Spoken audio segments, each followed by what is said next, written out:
আজকাল আমরা আমাদের আশপাশে প্রচুর ডায়াবেটিক মানুষকে দেখি। একদিন হঠাৎ রিপোর্ট আসে ক্রিয়েটিনিন বেশ হাই। কিডনি থেকে প্রোটিন লিক করছে, ইউরিন করলে ফেনা হয়। অতটা গুরুত্ব দিই না, মনে হয় ঠিকই তো আছি। আপনি যদি রেগুলার পাউরুটি খান তাহলে কিন্তু এই ফিল্টারগুলো আস্তে আস্তে কিছু কিছু কিছু কিছু করে কমতে আরম্ভ করবে। এবং তার উপর এখন যুক্ত হয়েছে পশ্চিমবঙ্গে, সেটা হচ্ছে বিরিয়ানি। প্রায় রোগীরা বলেন সুগার প্রেশার দুটোই রয়েছে। কিডনিটা ছোট হতে শুরু করে, শ্রিঙ্ক করতে শুরু করে দুটো কিডনি। কিছু ক্ষতির একটা আন্দাজ পাওয়া গেল, সেটাকে কি রিভার্স করা যায় বা বন্ধ করা যায়? একই ওষুধ টানা খেয়ে গেলে কিন্তু গরমকালে প্রেশার কমে যেতে পারে, আবার শীতকালে বেড়ে যেতে পারে। কি খাবেন কি খাবেন না একটু কনফিউশন হয়। মাছটা অ্যালাউড বা ডিম বয়েলড এগগুলো অ্যালাউড, কিন্তু রেড মিট এবং চিকেনটাও কিন্তু লিমিটেড করতে হবে। অনেকেই হয়তো ডায়াবেটিক যারা হয়তো কিডনির ঝুঁকিতেও রয়েছেন।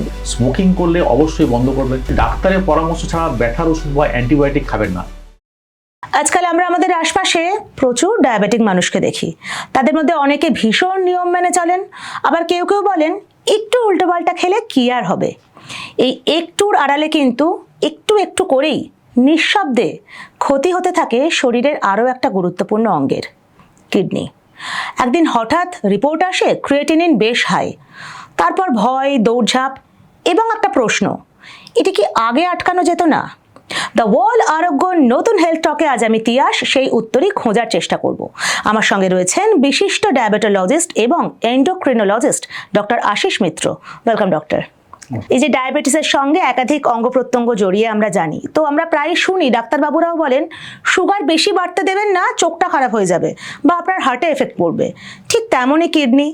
তো কিডনি না আগে থেকে খুব একটা ব্যথা বেদনা কিছু জানান দেয় না যে আমার কিডনি খারাপ হচ্ছে। এই যে বোঝা যায় না এদিকে ডায়াবেটিস বেড়ে যাচ্ছে, এইটা ঠিক কতটা বিপজ্জনক? দেখুন, বোঝা যায় আমরা যদি ঠিকঠাক করে খেয়াল করি। কি হয়, আমাদের ডায়াবেটিস থেকে মানে যখন রক্তের সুগারটা বেড়ে যায় তখন আমাদের শরীরের যে রক্তনালীগুলো আছে সেটার ভেতরে একটা প্রদাহ হয়, ইনফ্লামেশন হয়।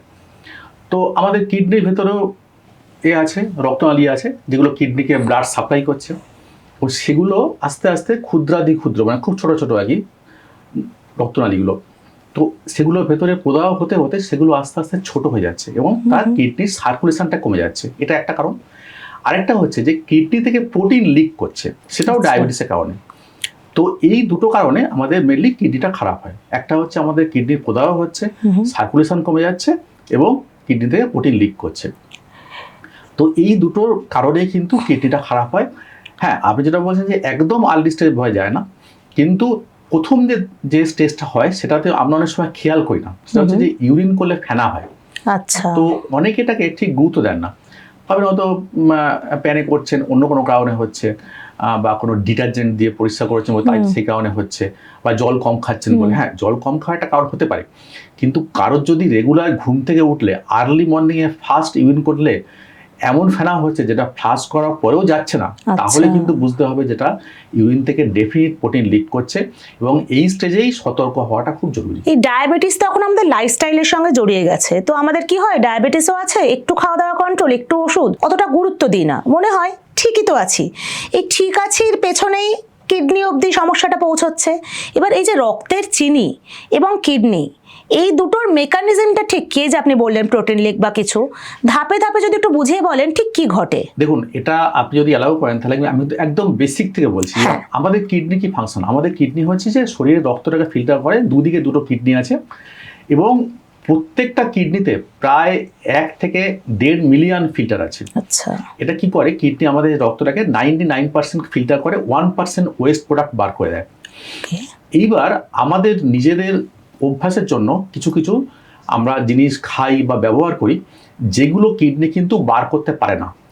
তার মধ্যে আমি কয়েকটা জিনিসের নাম বলে দিই যেগুলো আমরা ডে টু ডে ইউজ করি এবং এগুলোতে আমরা ছোটোবেলা খাই।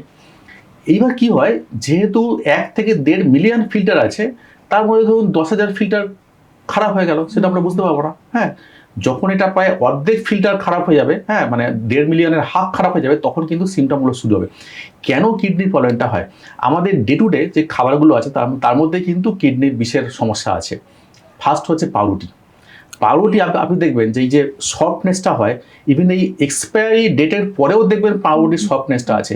এটা কিন্তু সোডিয়াম ব্রোমাইড বলে একটা কেমিক্যাল দেয়, ওটা কিন্তু ওখানে লেখা থাকে না, ওই প্রিজারভেটিভ, হ্যাঁ আরও সব কি টার্ম থাকে যেগুলো লোকে বুঝতে পারবে না। এই সোডিয়াম ব্রোমাইডের জন্য কিন্তু সফটনেসটা হয়। এই সোডিয়াম ব্রোমাইড কিন্তু টক্সিক কিডনির। আপনি যদি রেগুলার পাউরুটি খান তাহলে কিন্তু এই ফিল্টারগুলো আস্তে আস্তে কিছু কিছু কিছু কিছু করে কমতে আরম্ভ করবে। সেকেন্ড হচ্ছে যে এই দেখবেন যে এই যে রেডি টু ইট যে নুডলসগুলো পাওয়া যায়, যে 2 মিনিটস নুডলস পাওয়া যায়, এর মধ্যে একটা কেমিক্যাল থাকে, এটাকে বলে TBHQ, হ্যাঁ, টার্ট বিউটাইল হাইড্রোকুইনোন। এটাও কিন্তু একই রকম কিডনি টক্সিক। একটা খুব আরেকটা আছে, দেখুন এই যে আমরা যে সফট ড্রিঙ্কসগুলো খাই, সে কোক বা থামস আপের যে কালারগুলো, এগুলো কিন্তু কিডনি ফিল্টার করতে পারে না। একটা খুব কমন জিনিস মনে রাখবেন যে এই কালার যে কোনো জিনিস, আমরা যখন সেই ছোটোবেলায় যে চকলেট খেতাম, লজেন্স খেতাম, সমস্ত কালার, এই কালার জিনিসগুলো কিন্তু কিডনি ফিল্টার করতে পারে না এবং প্রত্যেকটাই কিডনির জন্য টক্সিক। থার্ড হচ্ছে এই কোল্ড ড্রিঙ্কসগুলোর মধ্যে ফসফেট থাকে প্রচুর পরিমাণে। ফসফেট কিন্তু কিডনির জন্য খুব ক্ষতিকর। আর এটা হলো আমরা ছোটোবেলা থেকে হচ্ছে কিছু কিছু ফিল্টার নষ্ট হচ্ছে, আমরা এগুলো খাচ্ছি, ঠিক আছে। এইবার যখন একটু বড় হলো তখন স্মোকিং শুরু করলো। স্মোকিং কিন্তু কিডনির এই প্রোটিন লিকটাকে বাড়িয়ে দেয়, ঠিক আছে। তো আমাদের যখন ডায়াবেটিস এবং ব্লাড প্রেশার যখন আমাদের জীবনে প্রবেশ করছে, তার আগেই কিন্তু অনেক ফিল্টার অলরেডি এই খাবারগুলোর জন্য খারাপ হয়ে গেছে। আরেকটা খুব খাবার যেটা আমরা খেতাম না, এখন খুব বাচ্চারা খায়, সেটা যদি দেখবেন ওই যে কী বলে, এই চিকেনটাকে না ওই যে রোস্ট করে ওটাকে একটা কার্বোহাইড্রেট কোটিং দিয়ে বানায়, ওই যে এই যে KFC বা এগুলো বানায় না, এই কার্বোহাইড্রেট আর প্রোটিনের যে একটা মানে হাই হিটে ওই তেলে একটা যে কেমিক্যাল বেরোয়, ওইটা কিন্তু কিডনির জন্য খুব ক্ষতিকর। এবং এই রেগুলার এই ধরনের খাবার খেলে কিন্তু এই কিডনির ফিল্টারগুলো আস্তে আস্তে কমতে হবে। ডিপ ফ্রাইড চিকেন, যেটার বাইরেটা একটা কড়মড়ে ব্যাপার, হ্যাঁ, এইটা কিন্তু এটা কেমিক্যাল এখানে তৈরি হয়, এক্সাক্ট নামটা আমার ঠিক মনে নেই, এটা কিন্তু কিডনির জন্য ক্ষতিকর। তো আমরা এই খাবারগুলো ডে টু ডে খাচ্ছি এবং তার উপর এখন যুক্ত হয়েছে পশ্চিমবঙ্গে, সেটা হচ্ছে বিরিয়ানি রং। একটা খুব সহজ জিনিস, যে কোনো রঙিন জিনিস দুটো প্রবলেম হয়, একটা হচ্ছে কিডনির প্রবলেম আর একটা হচ্ছে ক্যান্সার। তো এই ফিল্টারগুলো যখন ক্ষতি হচ্ছে তারপর আমরা স্মোকিং করতে শুরু করলাম, তখন কিন্তু আরও কিছু ফিল্টার ক্ষতি হলো। তারপরে আমাদের জীবনে প্রবেশ করলো ডায়াবেটিস এবং ব্লাড প্রেশার, কিংবা একদম এই ডায়াবেটিসের সঙ্গে ব্লাড প্রেশারও হাত ধরে আসে। প্রায় রোগীরা বলেন সুগার প্রেশার দুটোই রয়েছে। দুটো একসঙ্গে থাকা মানে কি কিডনিতেও ডাবল অ্যাটাক? একদমই তাই। তো আমরা যেটা বলছিলাম যে ডায়াবেটিস থাকলে আমাদের প্রোটিন লিক করে আর ওই রক্ত সঞ্চালনকারী ধমনীগুলো ছোট হয়ে যায়। এবার ব্লাড প্রেশার থাকলে কি হয়, ব্লাড প্রেশার থাকলে প্রেশারটা বেড়ে যাচ্ছে। প্রেশারটা বেড়ে গেলে কি হয়, যে কিডনির ভেতরেও প্রেশারটা কিন্তু বেড়ে যাচ্ছে এবং ধমনীগুলো আরও স্টিফ হয়ে যাচ্ছে। ধমনীগুলো আরও স্টিফ হয়ে কিডনির যে ক্ষুদ্রাতি ক্ষুদ্র ধমনীগুলো, সেগুলো কিন্তু ক্ষতি করে দিচ্ছে। এখানে কি হয়, এখানে আস্তে আস্তে কিডনিটা ছোট হতে শুরু করে, শ্রিঙ্ক করতে শুরু করে দুটো কিডনি। এবং ওই যেটা বলছিলাম যে ফিল্টারগুলো আস্তে আস্তে ক্ষতি হচ্ছে। তো দুটো কিডনি যখন ধরুন মানে 1 থেকে 1.5 মিলিয়ন থেকে আলটিমেটলি 500 মিলিয়ন হয়ে গেল, তখনই কিন্তু প্রবলেমগুলো শুরু হয় আর কি। ওকে, আচ্ছা ডাক্তারবাবু, এই যে পদ্ধতিটা গোটা বিষয়টার কথা বলছেন, অনেক সময় যেটা প্রথমেই বলছিলাম যে কিডনির অনেকটা ক্ষতি হয়ে যাওয়ার পরে রোগীরা বুঝতে পারছেন এবং রিপোর্ট দেখে জানতে পারছেন। আপনি যদি একটু আমাদের দর্শকদের গাইড করে দেন যে কতদিন ছাড়া কি কি পরীক্ষার মধ্যে দিয়ে ডায়াবেটিক রোগীরা যদি যান, তাহলে কিডনির এতটা ক্ষতি অনেক আগেই ধরা যেতে পারে। দেখুন, আপনাকে যেটা করতে হবে, যেটা প্রথমে বলছিলাম যে ইউরিনে প্রোটিন লিক করছে কিনা, সেই জন্য ফার্স্ট মর্নিং স্যাম্পলে urine for spot albumin creatinine ratio, বা খুব সংক্ষেপে বলা হয় ইউরিন ফর স্পট ACR, এই টেস্টটা করতে হবে। এই টেস্টটা যদি নর্মাল থাকে তাহলে আপনাকে বছরে একবার করে টেস্ট করলেই হবে। আর আপনি যখন ব্লাড টেস্ট করছেন তখন কিন্তু আপনাকে একটা ইউরিয়া ক্রিয়েটিন অবশ্যই চেক করে দেখতে হবে। আর সুগার টেস্ট, যেমন সুগারের ফাস্টিং সুগার, পিপি সুগার, HbA1c, বাকি যে প্যারামিটারগুলো সেগুলোও চেক করতে হবে। এই যে ধরুন কিডনির পরীক্ষাটা করা হলো, যে ইউরিন টেস্টের কথা আপনি বললেন, কিছু ক্ষতির একটা আন্দাজ পাওয়া গেল, তখন আবার ফার্দার কিছু টেস্ট থাকে কতটা ক্ষতি হয়েছে। কিডনির ক্ষতি যদি একবার শুরু হয়ে যায়, সেটাকে কি রিভার্স করা যায় বা বন্ধ করা যায়, নাকি ওটা যেরকম চলার চলবে? না, আপনি যদি প্রথম দিকে মানে আমাদের কাছে আসেন বা চিকিৎসা শুরু করেন নাকি, তাহলে কিন্তু এটা ঠিক হয়ে যায়। কী করে করতে হবে, আমাদের ব্লাড সুগারটা কন্ট্রোল করতে হবে। কন্ট্রোল মানে কি, যে আমাদের HbA1cটাকে 6.5-এর নিচে নিয়ে আসতে হবে। আর এমনি আমাদের সুগার কন্ট্রোল করার জন্য বলা হয় যে 7-এর নিচে HbA1c, কিন্তু যদি আমরা কিডনির প্রোটেকশন চাই তাহলে কিন্তু 6.5-এর কাছাকাছি HbA1c রাখাটাই শ্রেয়। এবং এটা প্রত্যেক 3 থেকে 6 মাস অন্তর চেক করতে হবে। কেমন, ব্লাড প্রেশারটাই কন্ট্রোল করতে হবে। আমাদের নর্মালি হচ্ছে ব্লাড প্রেশার ডায়াবেটিক পেশেন্টের 130/80 এর নিচে রাখতে হবে। এক্ষেত্রে একটা জিনিস বলে দিই, এক্ষেত্রে কিন্তু যেহেতু আমাদের দেশে গ্রীষ্মপ্রধান দেশ, আমাদের দেশে কিন্তু শীতকাল এবং গরমকালে কিন্তু প্রেশারে একটু তারতম্য হবে। সেই হিসেবে কিন্তু আমাদের ওষুধের ডোজ অ্যাডজাস্টমেন্ট করতে হবে। মানে একই ওষুধ টানা খেয়ে গেলে কিন্তু গরমকালে প্রেশার কমে যেতে পারে, আবার শীতকালে বেড়ে যেতে পারে। তাই প্রেশারটা চেক করতে হবে এবং 130/80 নিচে রাখতে হবে। আর যদি দেখা যাচ্ছে যে কিডনিটার প্রবলেমটা অনেকটা অ্যাডভান্স হয়ে গেছে, তখন কিন্তু ব্লাড প্রেশারটা 125/75 নিচে রাখাই ভালো। স্মোকিং একদমই করা যাবে না। কিডনির অন্য কোনো সমস্যা হচ্ছে কিনা সেটা একবার দেখতে হবে। বিশেষ করে যদি কোনো বয়স্ক পেশেন্ট হয়, তাদের অন্য সমস্যা হতে পারে, যেমন প্রস্টেটের সমস্যা হতে পারে।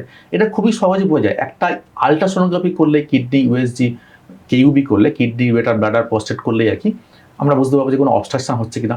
কেননা হয়তো দেখা যাচ্ছে যে ওনার HbA1c ঠিক আছে, প্রেশারও ঠিক আছে, কিন্তু তাও প্রোটিন লিক করছে, হয়তো প্রস্টেটের সমস্যা হচ্ছে বা অন্য কোনো প্রবলেম হচ্ছে। ধরুন আমাদের কোনো মানে বয়স্ক পেশেন্টদের কোনো ক্যান্সারের সমস্যা হচ্ছে কিনা, সব কিছুই মাথায় রেখে ব্যাপারটা চিকিৎসা করতে হবে। এবং এই চিকিৎসার পথটাতে আপনার বেশিরভাগ ফোকাসটাই লাইফস্টাইলে বা খাওয়া দাওয়ার দিকে থাকছে। এবার একটা প্রশ্ন খুব ওঠে যে যারা ডায়াবেটিক রোগী এবং যাদের কিডনিও ক্ষতিগ্রস্ত, তাদের ডায়েটটা কীরকম হবে, কি খাবেন কি খাবেন না একটু কনফিউশন হয়, যদি একটু গাইডলাইন দিয়ে দেন।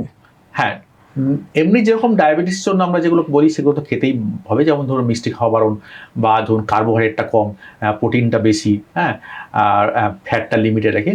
কিন্তু এখানে অনেক সময় আমাদের ভুল হয় যে আমরা মানে যেই মুহূর্তে আমাদের কিডনি থেকে প্রোটিন লিক করে আমরা ভাববো যে প্রোটিনটা বেশি খেলেই কিডনি লিক করে, ব্যাপারটা কিন্তু তা নয়। আমাদের প্রোটিনের কোয়ালিটিটা চেঞ্জ করতে হবে। ধরুন মানে রেড মিটটা খাওয়া বন্ধ করতে হবে, কারণ রেড মিট বেশি খেলে অনেক সময় একটা প্রদাহ হয় কিডনির মধ্যে, ঠিক আছে। বা ইভেন চিকেনও, এখনকার দিনে চিকেনগুলোর মধ্যে কিন্তু অনেক সময় যে ওরা স্টেরয়েড দিয়ে করে, মানে বড় করে, তো ওগুলোও কিন্তু মানে মানে মানে রেগুলার বেসিসে খাওয়া যাবে না, সপ্তাহে একদিন হোক, ঠিক আছে। আমাদের যেটা করতে হবে যে মাছের ওপর জোর দিতে হবে। আপনি ধরুন ডিমের ওপর জোর দিন, বয়েলড এগ খেলেন।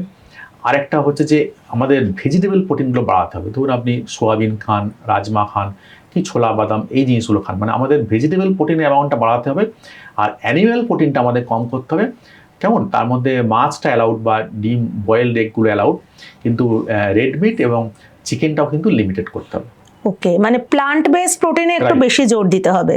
যারা এই মুহূর্তে আমাদের এপিসোড দেখছেন, অনেকেই হয়তো ডায়াবেটিক, যারা হয়তো কিডনির ঝুঁকিতেও রয়েছেন, তাদের যাতে দেরি না হয়ে যায়, কিডনির যাতে অনেকটা ক্ষতি না হয়ে যায়, তাদের জন্য আপনার কয়েকটা মেসেজ কি হবে? দেখুন, প্রথমে হচ্ছে আপনার ব্লাড সুগারটাকে ঠিক মতো কন্ট্রোল করতে হবে। আমরা ব্লাড সুগার মানে অনেক সময় ফাস্টিং আর পিপি চেক করি, সেটা কিন্তু নয়। আপনাকে HbA1cটাকে 6.5-এর কাছাকাছি রাখতে হবে। ইউরিন থেকে প্রোটিন লিক করছে কিনা বছরে অন্তত একবার করে ফার্স্ট মর্নিং স্যাম্পলে urine for spot ACR check করবেন। স্মোকিং করলে অবশ্যই বন্ধ করবেন। কোনো রঙিন জিনিস খাবেন না। আরেকটা হচ্ছে ডাক্তারের পরামর্শ ছাড়া ব্যথার ওষুধ বা অ্যান্টিবায়োটিক খাবেন না। এই দুটো কিন্তু কিডনির জন্য খুব টক্সিক। অনেক ধন্যবাদ ডক্টর বাবু, এত সহজ করে সবটা বুঝিয়ে দেওয়ার জন্য। আজকের এই এপিসোড থেকে একটা কথা খুব স্পষ্ট, ডায়াবেটিস মানে শুধুই সুগার নয়, ডায়াবেটিস কিন্তু কিডনির ভবিষ্যৎটাও ঠিক করে দেয়। তাই সময় মতো টেস্ট, নিয়ম মেনে ওষুধ খাওয়া, লাইফস্টাইল মেনটেন করা এবং শরীরের ছোট ছোট সংকেতগুলো মিস করে না যাওয়া একজন রোগীকে কিন্তু ডায়ালিসিসের দরজা থেকে ফিরিয়ে আনতে পারে। আজকের এই এপিসোড যদি আপনাদের ভালো লাগে তাহলে লাইক করুন, শেয়ার করুন, কমেন্টে কোনো প্রশ্ন থাকলে করে জানান। ততক্ষণ দেখতে থাকুন দ্য ওয়ার্ল্ড, কারণ খবর এখন এখানেই।